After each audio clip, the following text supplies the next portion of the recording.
به نام خدا. سلام. تو این ویدیو میخوام به سوال یکی از دوستانی که مصر بود خیلی پاسخ بدم که در مورد خوردن گوشت و گیاهخواری و اینا سوال کرده بود و تاثیراتش توی توانایی‌های ماورایی و اینا. میخوام توضیحاتی رو خدمتتون عرض بکنم. قبلش عذرخواهی میکنم عزیزان، یه سری سفرهای بعضی موقع به من میخوره که مجبورم یه چند روزی نیستم. پیش ازتون عذرخواهی میکنم. و تو این ویدیو میخوام پس در مورد این قضیه صحبت کنم که آیا مثلا خوردن گوشت، حالا در مورد گوشت‌های مختلف هم صحبت میکنم، تجربیات خودم رو بهتون میگم و میگم که حالا آیا خوردن گوشت واقعا اثردار، مهم، چجوریه. ببینید دوستان، گوشت ها که خب میدونیم دیگه دو دسته تقسیم میشن، یکی گوشت سفید، یکی گوشت قرمز. ببینید آره، خوردن گوشت، خصوصا گوشت قرمز، باعث یه مقدار سنگینی میشه و یه مقدار تاثیرات منفی. حالا کسایی که برون فکنی کار میکنن توی کالبدهای بالاترشون داره، یعنی تجربه های والاتر و معنوی تر. هر کالبدهای ظریفتر، یعنی خصوصا بیشتر درگیر میشن. کالبد هرچی این بالاتر، کالبدها ظریفتر میشن. خب حالا مثلا اگر بشه توی برون فکنی یه موقعی یه روحی واقعا ببینید که واقعا روح باشه، نه اینکه در واقع همزادش باشه، میبینید یه حالت خیلی شفافتری داره. متوجه میشید این منظوری که میگم عرض میکنم خدمتتون. اصلا شفافیت، اون شفافیتی که مثل نمیدونم شیشه یا نمیدونم آبی که تو شیشه هست، اون مدلی نیست. یه مدلی که باید خودتون ببینید، من نمیتونم بگم، ولی شبیه اونه و واقعا باید خودتون تجربهش کنید. یه خیلی شفافتر میشه روح. ببخشید، روح خیلی شفافه، ولی کالبدهایی که ما داریم هر چی میاد کالبد اون بالاتر، یعنی مربوط میشه مثلا به چاکرای قلب، بعد چاکرای گلو، چاکرای چشم سوم، چاکرای تاج، هر چی میاد بالاتر کالبد شفافتر و ظریفتر میشه. ببینید گوشت حیوانات، کلا حیوانات یه انرژی سنگین داره. خب یه انرژی در واقع یه مقدار منفی داره. چرا؟ به خاطر استرس اون حیوان، خصوصا استرس های لحظه ذبح یا شکار، به خاطر فرکانس پایین اون حیوان، به خاطر اون فرکانس پایینی که اصلا توی غریزشه، مثل خشونت، مثل نمیدونم جنگ، مثل رقابت. اکثر حیوانات دوین حیوانات دیگر رو میکشن و میخورن، یا حتی ممکنه طرف هم نوع خودش رو هم، مثلا اون حیوان میبینه هم نوع خودش رو هم میخوره. خب اینا باعث میشه چی میشه؟ اینا باعث میشه فرکانس اون حیوان پایینه. و از همه مهمتر حافظه سلولی اون حیوان هستش که این انرژی منفی میره تو حافظه سلولی اون حیوان، میشینه توی اون گوشت، میشینه توی بافت ها، ذخیره میشه و شما میای اون در واقع اون گوشت رو مصرف میکنه، میخوری، اونو وارد بدنتون میشه. این یه واقعیتی که کسایی که واقعا یه خورده درک انرژیایی دارن اینو درک میکنن، اصلا خودشون متوجه میشن. این اتفاق پس در تمام گوشت ها یه مقدار کمی، حداقل یا زیاد، توی یه سری گوشت هایی که الان خدمتتون میگم میافته. حالا این ارتعاشات که بهتون عرض کردم، چون اون غذا رو مصرف کردی، وارد بدن تو شده، وارد سیستم انرژی تو شده و مواقعی که تو میخوای سبک باشی، میخوای مثلا بالا بری، میخوای برون فکنی بکنی، میخوای نمیدونم یه مکاشفاتی داشته باشه، یه مثلا یه چند لحظه یه سری مکاشفاتی داشته باشه، یا اصلا میخوای مدیتیشن بکنی، اینها باعث کندی میشه، اینها باعث اختلال میشه، باعث سنگینی میشه، باعث خواب‌آلودگی میشه. مثلا یه دوست عزیز، حالا فکر می‌کنم هفته پیش بود، تو کامنت ها میگفت که من هر چی میخوام مدیتیشن بکنم شدیداً سنگین میشم و خوابم میبره. یکی از عواملش احتمالاً اینه که تغذیت پر از فرکانس‌های منفیه. نمیگم که باید گوشت رو ترک بکنی یا نه، حرف من اینه که گوشت، خصوصا گوشت قرمز رو بایستی کمتر بکنی، توجه حذفش نباید بکنی، چون توی اسلام به خاطر دلایلی گفتن که گوشت رو نباید حذف بکنید. دلیلش هم ما فعلا نمیدونیم واقعیت. و من دلایلی هم که از یه سری اساتید شنیدم به نظر من صحیح نیست، که حالا نمیدونم بویی داره یا از این حرفا، چون اگر به این شکل بود خب خیلی اجنه به هیچ کسی بس نمیشدن یا اصلا کنار کسی نمیبودن. نه فکر نمیکنم اینها باشه، ولی به هر حال توصیه شده من باید عمل بکنیم و بدنمون هم نیاز داره، از اون مهمتر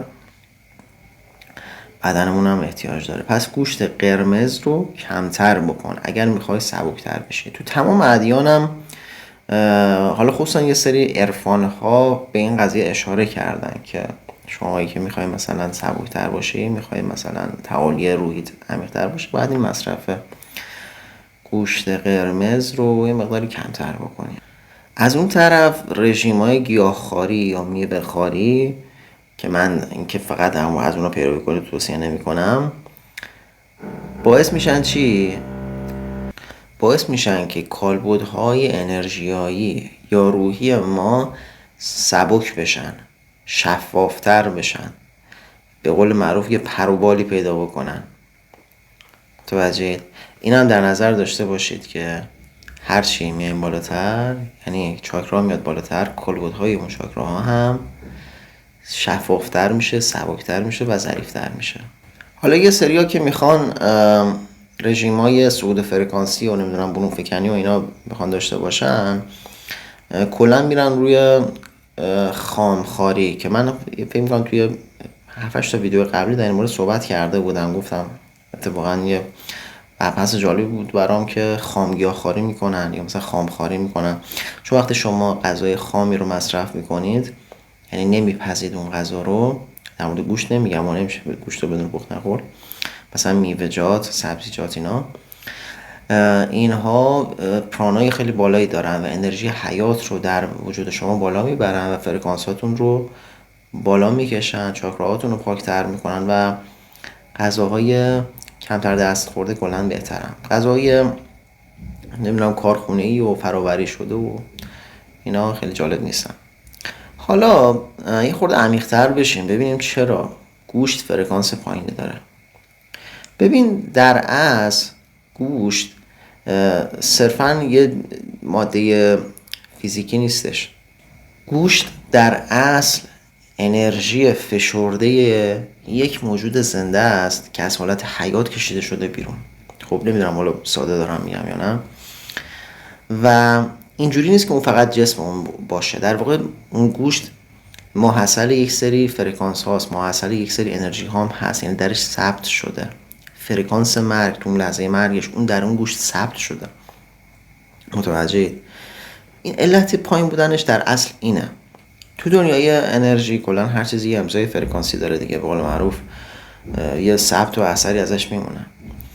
ببین انرژی حیوانی که انرژی گوشت حیوانی که با ترس کشته شده، با ترس و اضطراب زندگی کرده، مثلا توی کارخونه، توی نمیدونم کشتارگاه، نمیدونم توی جاهای غیر طبیعی بوده. خب این حیوان همیشه تحت استرس بوده، تحت نگرانی بوده، طبیعی نبوده، آزاد نبوده برای خودش.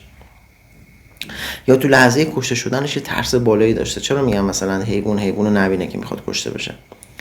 و حیواناتی که حیوانات دیگر میبینن مثلا قبل از اینکه کشته بشن، اون دیگه واقعا اون گوشتشون خیلی فرکانسش اومده پایین و حتی قدیمی ها اصلا همچین گوشت رو مصرف نمیکردن، اینقدر در واقع بد میشه.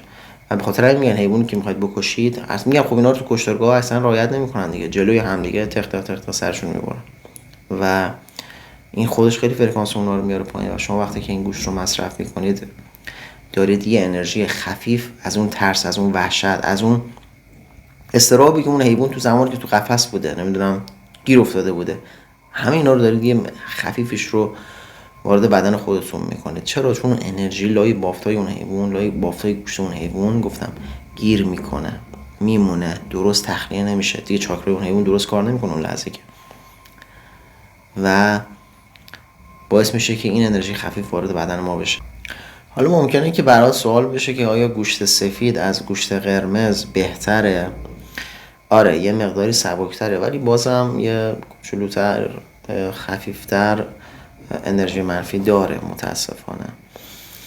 ببین مرغایی که خب کارخونه یا صنعتی ان که همش توی تاریکی و نمیدونم ترس و وحشت، اونا که اصلا فرکانسشون افتضاحه، یعنی اکثر مرغ ها فرکانس جالبی ندارن. مرغایی که تو شهرها خصوصا هستن. حالا مرغایی که محلی هستن نه، اونا خیلی بهتره چون توی آزادانه تو طبیعت بودن و مثلا ردیفی و گله‌ای کشتار نشدن که وحشت کنن اون قبل از مرگ و مشکل براشون پیش بیاد. ماهیایی که دریایی هستن، ماهیای آزاد خیلی بهتره. ماهیایی که پرورشی هستن اونا خب فرکانسشون خیلی پایین تره به خاطر اون ترس و وحشتی که دارن. دیدید مثلا توی استخرهای پرورش ماهی نگاه کنید، مثلا از ترس ماهی‌ها میفهمید این شنای عادی نیست، شنای ترسیده است، شنای یه ماهیه که انگار از ترس داره فرار میکنه. خب اینا همش انرژی منفی میشه دیگه متاسفانه. ولی خب ماهی‌های دریای آزاد خب خیلی بالاتر هم، شاید بهترین نوع گوشت ماهی که مال دریای آزاد باشه. از این بالاتر واقعا نداریم تو بین گوشت ها. در مورد گوشت خوک من واقعا باید به قول معروف یه منبر جداگانه باید برم. گوشت خوک متاسفانه پایین ترین فرکانس رو داره و واقعا من اینجا نمیخوام مثلا تبلیغ اسلام بکنم یا از این حرفا.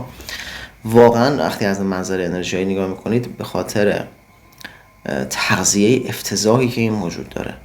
خب یعنی هر چی گیرش بیاد، هر آشغالی که گیرش بیاد میخوره، این مدلیه. و حالا گوشت‌های فاسد نمیدونم هر مدلی. و دومین مشکل عمده دیگه که خوک داره گوشتش اینه که دفع سموم نداره، تعریق نداره و همه اون سموم توی گوشتش جمع میشه. بدترین فرکانس تو بین تمام گوشت‌ها، من با قاطعیت عرض میکنم، با اساتید دیگه هم حاضرم در این زمینه مناظره بکنم، بدترین گوشت واقعا گوشت خوکه. و چرا؟ به خاطر اینکه فرکانسش انقدر پایینه که یعنی واقعا میتونم بگم حقه شیطان بوده که اینو تو بین جوامع انسانی رواج بده که این گوشت خوک مصرف بکنن. یه سری جوامع رو میبینید که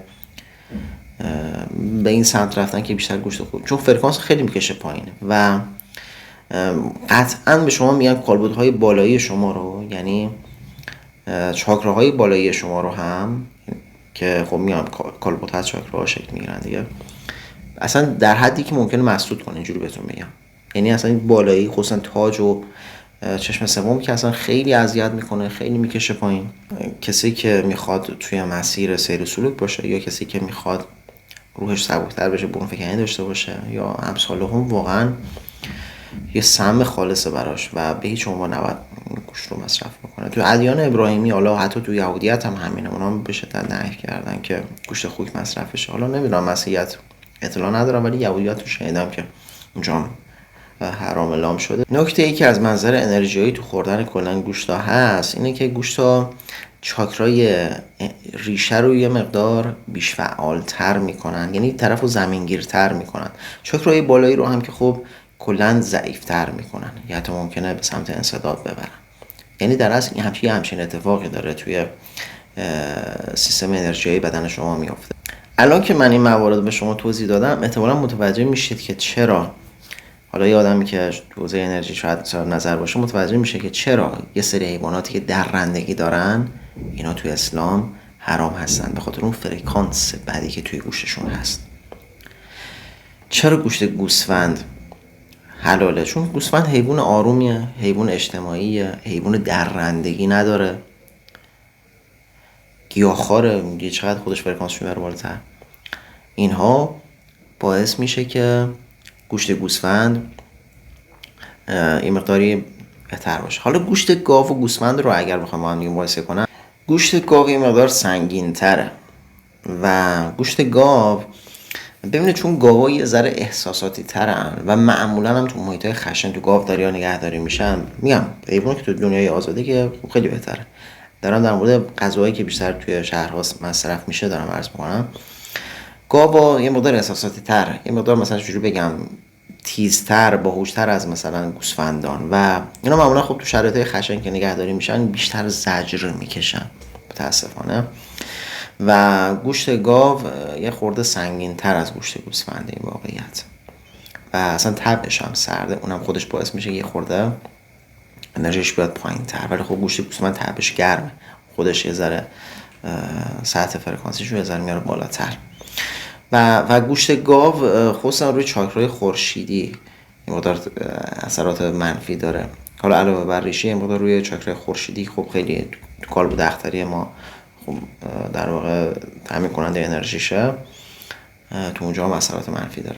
گوشت شتر هم حالا ممکنه برای سری دوستان سوال پیش بیاد. ببین گوشت شتر هم خیلی فرکانسش پایینه.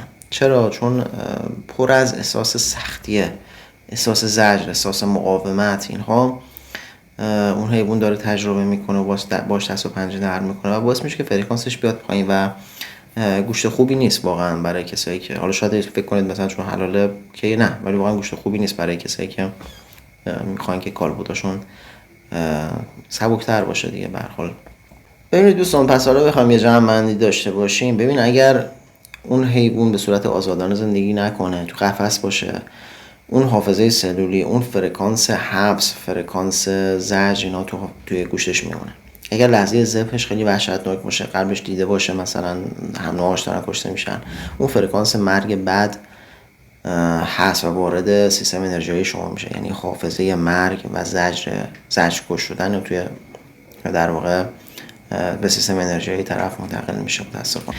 اگر که به زور چاق بشه، چون این اتفاق هم خیلی میفته، الان بزن البته گفتم بهتون بگم، اگر به زور چاقش کنن یا نمیدونم به زور لاغرش کنن، نمیدونم از این حرفا که معمولا بیشتر به زور میخوان چاقش بکنن اینا، یا شب و روزش رو به هم بزنن، تو گوشتش انرژی بی‌نظمی میفته، این هم فرکانسش رو میکشه پایین. من البته قبلا توی ویدیو جداگونه‌ای در مورد تغذیه مربوط به چشم سوم صحبت کردم اونجا. حالا در مورد نکات تغذیه اونجا خیلی توضیحات بیشتری دادم.